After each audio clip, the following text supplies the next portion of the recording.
बिस्मिल्लाहिर्रहमानिर्रहीम।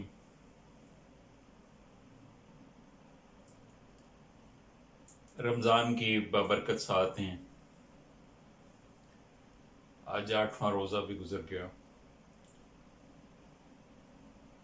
और 2 मई बरोज़ हफ्ता। आज हम सबसे पहले बात करेंगे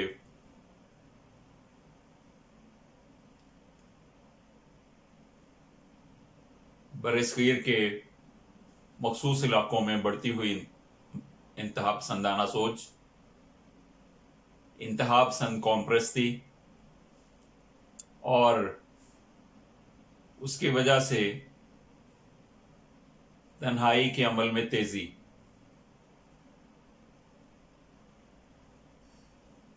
इससे पहले कि हम इंतहापसंदी और उसके नताइज व अवाक़िब पर बात करें, आप दोस्तों से गुजारिश है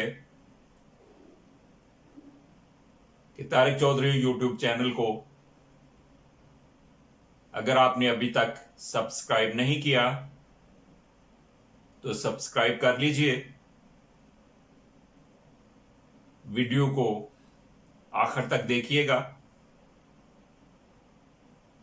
बहुत अहम सवालात हैं इसमें, उनके जवाबात हैं और अपने कमेंट से भी ज़रूर नवाजिएगा। किसी ख़ास नज़रिए की दुश्मनी पर मबनी इंतहापसंदाना कौम परस्ती हमेशा बहुत ही मुहलिक साबित होती है। इस हवाले से जर्मन में हिटलर के अरूज और मसोलिनी के इटली का तस्वुर आंखें खोल देने के लिए काफ़ी है। आरएसएस के पैरोकार इंडियन वज़ीर आज़म नरेंद्र मोदी की क़यादत में तारीख अपने आप को दोहराने जा रही है।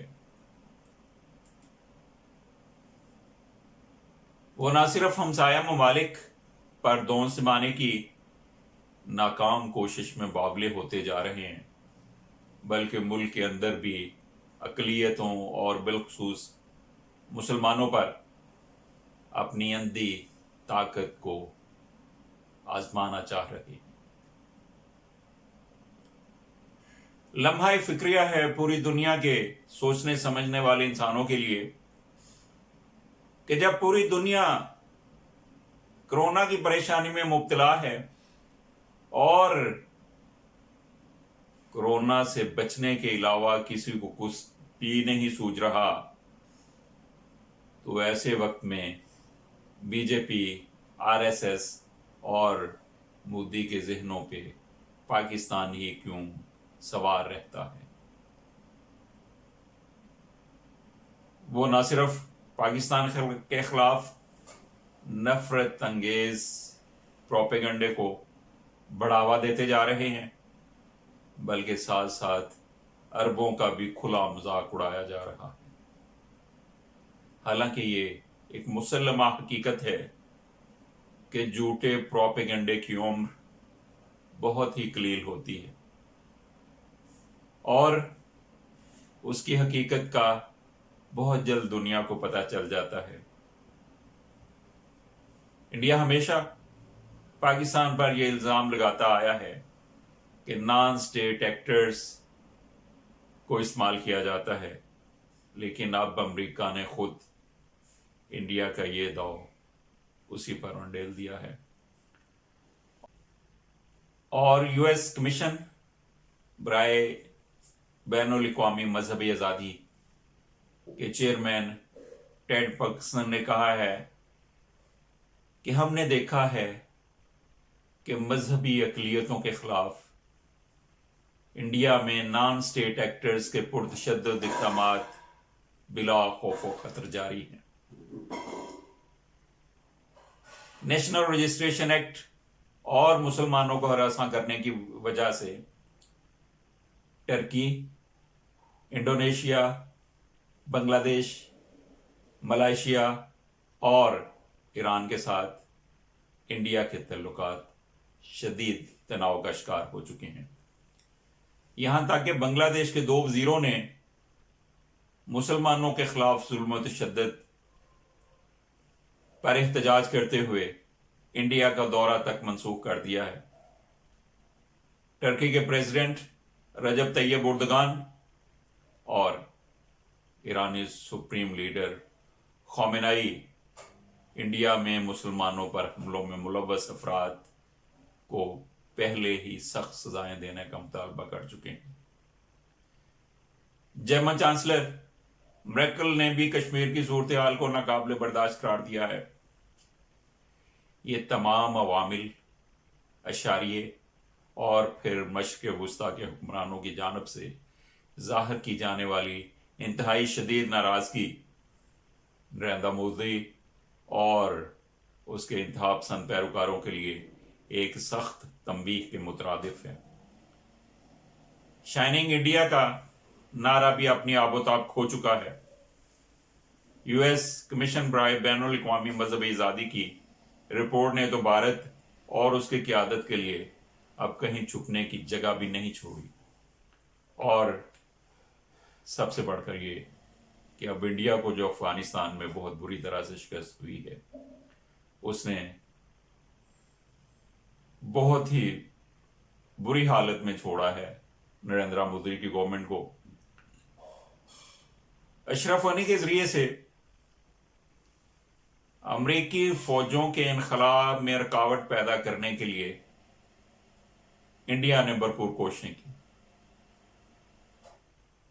मकसद यही था कि ना तो अमेरिका अफगानिस्तान से निकले, ना वहां तालिबान की रजीम आए, ना अशरफ गनी की गवर्नमेंट जो इंडिया की पिट्ठू गवर्नमेंट है उसका खात्मा हो, और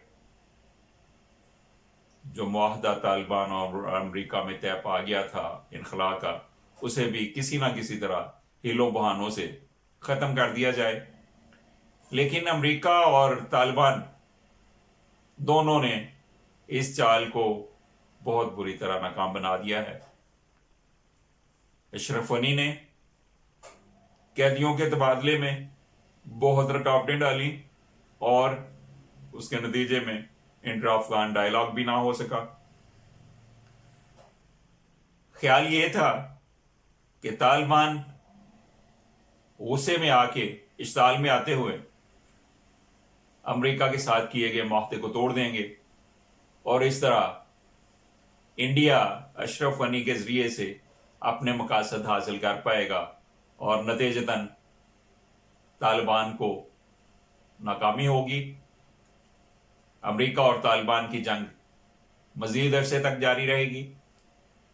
लेकिन मुआहदे में शामिल दोनों फरीकों यानी अमेरिका और तालिबान ने इस चाल को बड़े तदब्बुर से टैकल किया और तालिबान ने अमेरिका की इनखला करती हुई फौज पे कोई भी हमला नहीं किया। उन्होंने खुला ऐलान कर दिया कि हमारा अमेरिका के साथ किया गया मुआहदा बिल्कुल कायम और बरकरार है, हम उसका एहतराम करेंगे और अमेरिकी इनखला में कोई भी रुकावट नहीं डाली जाएगी, और हमारा अगर कोई मसला है तो वो अशरफ गनी गवर्नमेंट के साथ है जिसके साथ हमारा कोई मुआहदा नहीं है। इस तरह से अमरीकियों के जाने में कोई रुकावट पैदा नहीं हुई, मुआहदे पे अमल हो गया, इंडिया और गनी की उम्मीदों पर पानी फिर गया और जो एक वक्ती सी खुशी मिली थी इंडिया को और उसकी पिट्ठू अशरफ गनी गवर्नमेंट को कि ज़ुल्म खलील को निकाल दिया गया है। ये खबरें सोशल मीडिया पे चलाई गई, लेकिन जब अमरीकी वजारत खारजा ने इसकी सख्ती से तरदीद कर दी तो इनकी ये खुशी भी बहुत आर्जी साबित हुई। कैदियों के तबादले में ताखीर और मुज़ाकरात की तरफ से अदम तवज्जी की अशरफ गनी की कोशिशें नाकाम हुई। अमेरिका ने इनखला को रोकने की बजाय इनखला और भी तेज कर दिया اور انڈیا اور اس کے پٹھوں کا بنا بنایا کھیل بہت بری طرح بگاڑ دیا گیا۔ امریکہ اور طالبان کے درمیان طے پانے والے معاہدے کے تحت 20 جولائی تک امریکی فوجوں کی تخفیف شدہ تعداد 8,600 تک لانا ضروری تھا، لیکن امریکہ نے کئی ماہ پہلے ہی اپنی فوج کی تعداد 10,000 تک کر دی ہے، حالانکہ دوحہ میں کیے گئے معاہدے کے مطابق ابھی پورے 14 ماہ کا وقت باقی ہے۔ تاہم کرونا وبا کی آڑ لیتے ہوئے امریکہ تیزی سے افغانستان کی سرزمین خالی کر رہا ہے اور اس کے فوجی دڑا دڑ امریکہ واپس جا رہے ہیں۔ طالبان ترجمان نے امریکی فوجوں کی واپسی کی تعریف کرتے ہوئے بتایا ہے کہ امریکہ اب تک 5,000 فوجی افغانستان سے نکال چکا ہے۔ ایک امریکی میڈیا آؤٹ لیٹ نے بتایا ہے کہ پریزیڈنٹ ٹرمپ نے اپنے مشیروں سے کہا ہے کہ امریکہ کے تمام فوجیوں کو ہی واپس بلانے کی بات کی جائے اور انہیں نکالنے کی کوشش کی جائے۔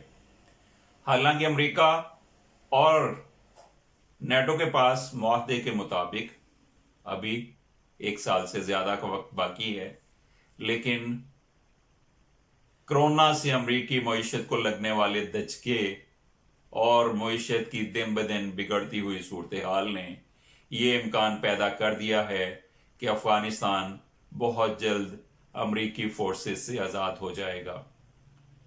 امریکی فوج کے ترجمان نے بھی کہا ہے کہ کرونا کے وبائی مرض نے امریکی معیشت کی خرابی کو کافی حد تک تیز کر دیا ہے۔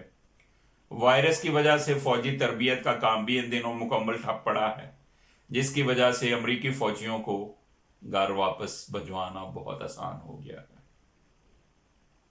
اور انڈیا اور اشرف غنی کی طرف سے اس سارے معاہدے پہ عمل درآمد میں ڈالے جانے والی ساری رکاوٹیں سیلابی پانی کی طرح سے بہہ گئی ہیں، اور یہ سارا معاملہ بالکل واضح ہوتا جا رہا ہے کہ اب افغانستان میں امریکی فوجیں نہیں رہیں گی، اور انڈیا پاکستان کے خلاف افغان سرزمین کو استعمال کرتے ہوئے وہاں جو دندناتا پھر رہا تھا، اب انڈیا کو وہ واک اوور بھی میسر نہیں رہے گا، اور یہ انڈیا کی ایک بہت بڑی شکست ہوگی CPC کنٹری ڈکلیئر کروائے جانے کے بعد۔